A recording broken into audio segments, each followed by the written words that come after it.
Delhi has reported 980 COVID cases and 2 deaths in the last 24 hours. The positivity rate currently stands at 25.98%. So there is a slight alarm in the national capital as 980 COVID cases and 2 deaths have been reported in just the last 24 hours. But the authorities have said that COVID-appropriate behavior needs to be continued, needs to be put back in play to ensure that that the COVID cases do not escalate, they do not rise, and this containment strategy continues where people just follow basic COVID protocols, wearing a mask, maintaining distance in public places. Now, let's listen in to Rajiv Jayadevan, who's the co-chairperson of the IMA task force. This is what he had to say.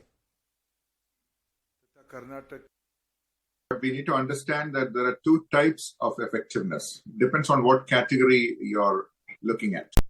You can use vaccines to stop infection or to stop infection from happening. For example, most of us have taken the hepatitis B vaccination, which means that if you've taken a vaccine, you've completed a schedule, you will not get infected by hepatitis B, period. But the other category is you take vaccines with an objective to reduce the severity of infection.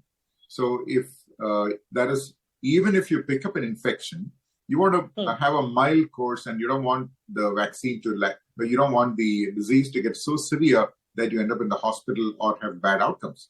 So that's the second category.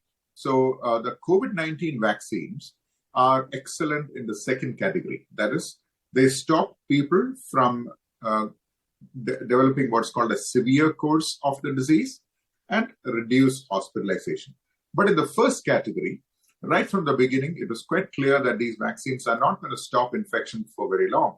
And the reason for that is it's not very surprising. After you take a vaccine, our body develops what is called an immune reaction to it.